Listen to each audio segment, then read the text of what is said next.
নমস্কার বন্ধুরা, সম্পাস রান্নাঘরে আপনাদের সকলকে স্বাগত। আজ আবার একটা রেসিপি নিয়ে আপনাদের কাছে চলে এলাম। আজকের রেসিপি ইলিশ মহারানি। এই ইলিশ মহারানির রেসিপিটা আমার ইলিশ থালির দ্বিতীয় পর্বতেও দেওয়া আছে। ভিডিওর লিঙ্কটা আমি ডেসক্রিপশন বক্সে দিয়ে দেবো, আপনারা চাইলে সেই ভিডিওটাও দেখতে পারেন। আজকে ইলিশ মহারানি কীভাবে বানাচ্ছি তার জন্য পুরো ভিডিওটা দেখার অনুরোধ রইল।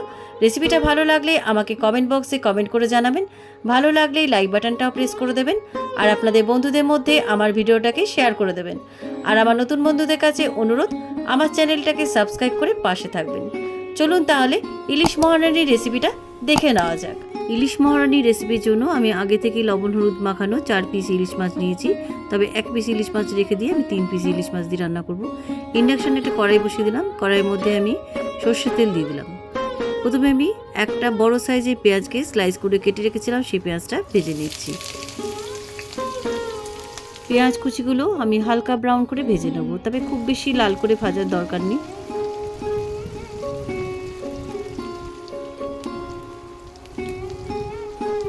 পেঁয়াজটা আমার ভাজা হয়ে গেছে, দেখুন এর থেকে বেশি আর লাল করে ভাজবো না। এবার তেল ঝরিয়ে একটা প্লেটের মধ্যে পেঁয়াজ ভাজাগুলো তুলে রাখছি।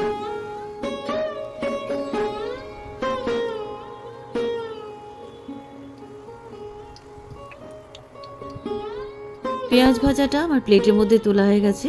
এবার এই পেঁয়াজ ভাজা তেলের মধ্যেই আগে থেকে লবণ হলুদ মাখানো ইলিশ মাছের পিসগুলো ভেজে নিচ্ছি। তবে মাছগুলো খুব কড়া করে ভাজবো না, হালকা করে ভেজে নিচ্ছি। ইলিশ মাছ খুব কড়া করে ভাজলে পরে মাছের স্বাদটা নষ্ট হয়ে যায়। মাছগুলোর একটা পিঠ ভাজা হয়ে গেছে, এবার উল্টে দিলাম। মাছগুলো আমার ভাজা হয়ে গেছে, এবার একটা প্লেটের মধ্যে মাছ ভাজাগুলো তুলে রাখছি। সব কটা মাছ ভাজা আমার তোলা হয়ে গেছে। এবার একটা মশলার পেস্ট বানিয়ে নেবো। একটা ছোট মিক্সার জারের মধ্যে আমি আগে থেকে ভেজে রাখা পেঁয়াজগুলো দিয়ে দিলাম। এবারে এর মধ্যে দিয়ে দিচ্ছি 10-12টা কাজু বাদাম, মাখানা না থাকলে নাও দিতে পারেন, আর নিয়েছি কিশমিশ। এবার আমি এগুলো সমস্ত মিক্সার জারের মধ্যে দিয়ে দিচ্ছি। এবারে এর মধ্যে দিয়ে দিচ্ছি 2 টুকরো আদা আর 5-6টা কাঁচা লঙ্কা। ঝালটা আপনাদের স্বাদ অনুসারে দেবেন। অল্প একটু জল দিয়ে একটা মিহি পেস্ট বানিয়ে আনছি। পেস্টটা আমার বানানো হয়ে গেছে, একদম মিহি করে পেস্ট করে নিয়ে এসেছি। এটাকে সাইডে রেখে দিচ্ছি। এবার এই পেঁয়াজ আর মাছ ভাজার তেলের মধ্যে ফোড়নে দিয়ে দিলাম গোটা জিরে, 2টো শুকনো লঙ্কা আর 2টো তেজপাতা। ফোড়নের সুন্দর গন্ধ বেরিয়ে গেছে। এবার এই ফোড়নের মধ্যে দিয়ে দিচ্ছি আগে থেকে মিক্সিতে পেস্ট করে রাখা মশলার পেস্টটা। মশলাটা খুব ভালোভাবে কষিয়ে নিচ্ছি। এবার এই মিক্সির বাটির মশলা দেওয়া জলটা দিয়ে দিলাম। জলটা দিয়ে খুব ভালো করে মশলাটাকে কষিয়ে দিচ্ছি। এবার এই মশলার মধ্যে কিছু গুঁড়ো মশলা দিচ্ছি। দিয়ে দিচ্ছি 1/2 টিস্পুন হলুদ গুঁড়ো, আর রঙের জন্য দিয়ে দিচ্ছি 1 টিস্পুন কাশ্মীরি লাল লঙ্কার গুঁড়ো। স্বাদ অনুসারে লবণ দিয়ে দিলাম, আর দিয়ে দিলাম 1/2 টিস্পুন চিনি। এবার সমস্ত গুঁড়ো মশলাগুলো খুব ভালো করে কষিয়ে নিচ্ছি। মশলাটা খুব ভালোভাবে কষানো হয়ে গেছে, দেখুন মশলা থেকে তেল ছেড়ে গেছে। এবার এই মশলার মধ্যে দিয়ে দিলাম আমি 1/2 বাটি দুধ।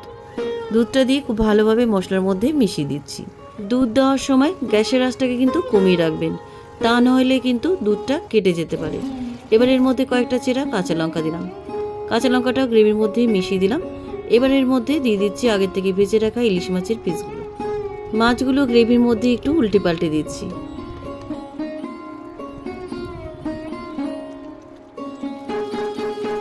রান্নাটা আমার হয়ে গেছে।